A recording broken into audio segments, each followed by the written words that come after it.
Neil, firstly, your reaction to drawing Copenhagen in the next round? Well, I think it's a good draw. I think when you consider we've avoided obviously the Champions League teams dropping down in the Europa League and maybe some perceived bigger clubs, as some people would call it. I think it's still a team with great European pedigree over the years, whether it be Champions League or Europa League. They did very well to come out of the group. We know they've got a break now that may work in our favour, when the fixtures come round in February. So pleased that obviously we're away first, and psychologically, we can bring them back here and hopefully do well over the two ties. But yeah, in essence, we're pleased with the draw. Celtic did so well in the group stages. How far do you think they could go in this competition? I don't know, it's difficult to say, and I don't like making predictions. I mean, we don't play till February the 20th, it's a couple of months away, it's a lifetime of football. So we'll see how we're looking, see how strong we are. We may look to bring one or two players in to add to what we already have, obviously, in January. So we're looking forward to it, but still a long way off. But the fact that the second leg is at home, how beneficial is that? I think, well, you know what you got to do then when you take them back, so it's important we get a good foothold in the game from the first leg. So test your memory now. Do you remember much about the 2006 games against them in the Champions League group stages? I remember winning at home, and then we went over there. We'd already qualified, and they beat us quite well. So they're a big, strong, physical team in those days, and good athleticism. I don't know how the 2019 vintage would compare to that team, but look, at this stage, it's always going to be a good team you're going to come up against, and Copenhagen certainly fall into that category. You're beat on signing a new deal at the club as well. What was your thought process behind tying him down? Well, he's been here a while. He knows the club. He's a very good player. I think he's coming into his peak years. I think he's, whatever role we ask him to do, he comes in, and he's not just versatile, he plays his position very, very well, whether it be in midfield or at centre half. So I'm delighted, and I think he's delighted too. So that'll settle him down, give him some sort of peace of mind away from the club in terms of security, and now he can just fully focus on the club. And like I say, he's been around it for a while, and he knows what the club's all about, and I think he's a very good player. So that's something you see as quite valuable, the fact that he can slot into different areas on the pitch? Yeah, he's really reliable that way. Thought he had a very good game yesterday. Thought before he had the hamstring injury, he was playing some great football as well. His performance in Stockholm and at Ibrox were exemplary. And he's got really good attributes. And like I said, at his age, it's really important couple of years at his peak, and he's going to be playing for us. So I'm really pleased about that. Some people have considered Celtic contenders in this competition. You obviously number of clues is just one. Is that an aspiration that you in the Scottish have? I think it's too early for that. I'd like, obviously, if we can, to make inroads in the competition. I think it's important for player development. I think it's important for the club. I think it's important for me to develop as a coach as well. Europe's always a huge arena and carrot to play in. So we'll try and do our best. Can we make it to the quarters and take it from there? That's when you start getting really, really excited about it. But it's too early to say about getting the finals. You see the calibre of team that are still in the 32. There's a lot of big clubs over there on this. I know the hierarchy of European football has changed quite a lot in 5 or 10 years, but can you imagine a Scottish club making a European final again? Yes, no doubt about it. Why not? We had great success in the last decade. 2003 and 2008. So I think these things can come around again, and I'm hoping it'll be us. One day. Because you've mentioned already this season this is one of the best squads you've coached so far, so I guess that would suggest you have the pedigree too. I think we've got some good players, and I felt looking at them at the start of the campaign, like we all want the Champions League, so we've made the most of the Europa League so far. And looking at the squad at the start of this campaign, we felt we could, certainly do a little bit of damage in the competition. We've done that up until now, but still a long way to go, obviously, and a lot of big games ahead of us. But I'm absolutely thrilled with the way we've negotiated the group. Next up in the league is, of course, Hearts on Wednesday night. What are you expecting from that game at Tynecastle? I don't know. I mean, they still haven't really... They've got pedigree and they've got experience. They've got quality players there. They just, for whatever reason, it's not happening for them. They've got a new manager, and obviously he'll need a bit of time to bed in his own principles and ideas on how he wants them to play. So you just don't know what sort of reaction that you're going to get out of his first game, had a defeat. But we know that on the day, Hearts can be a handful for anybody, especially at home. So and we know this is a game in hand, if you want to call it that, or a game ahead. So it's important that we look to put 5 points between us and the rest.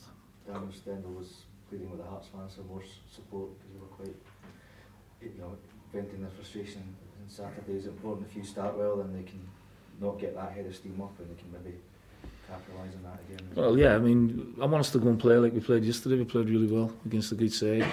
And it only takes a flip of a switch to turn things around very quickly, where Hearts are concerned, because they have got a decent squad, and there has been a bit of turmoil there, but Daniel obviously need a bit of time to settle down and get the players to get to know him, but hopefully we can capitalise on if there is any sort of upset around the place and make the most of it.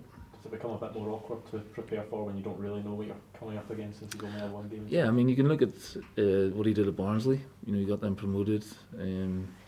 Probably didn't get enough time in the Championship as he probably deserved, but maybe look at their style of play a little bit and get some sort of reaction. But I think it's too early. He's only been in the job a few days to really put his imprint on it and get his style over. Copenhagen will be coming into the Europa League tie a bit cold after the winter shutdown. How big a factor do you feel that can play?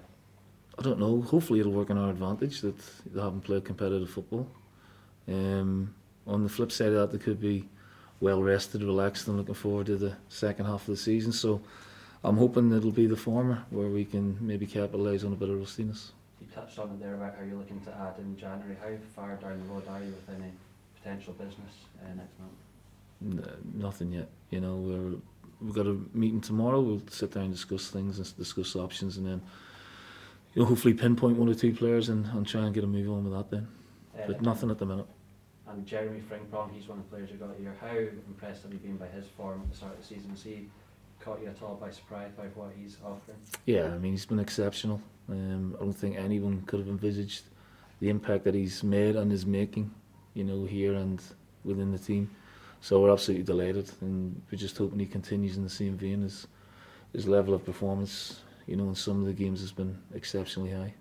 Is he a player you see going right to the very top? We got asked that already. Again, I don't want to make predictions and put this kid ahead of himself, but you're seeing with your own eyes how good a player he is. So, I mean, everyone can make their own sort of comparisons to other players or their own predictions. We'll take him day by day and week by week and see how he goes. Jeremy said initially that he was a winger. Where do you see his best position? Who? Jeremy. Well, he's right back at the minute. I think he's done exceptionally well there. Sometimes, we played him wing back once or twice. He's still getting to know the role really, but that position seems to suit him as well. He's that good. He could play left back, I think, as well, comfortably with what he has in terms of his attributes and his pace and his reading of the game. But at the minute we see him as a full-back. Would he develop into something else as his career goes on? Who knows? He might. Neil, what's the update with Ryan's situation? He's fit. He'll, just had to be careful with him over the last couple of days. A little bit of a knee problem, but he's trained today, so he'll be in the squad for Wednesday. How's the rest of the squad looking?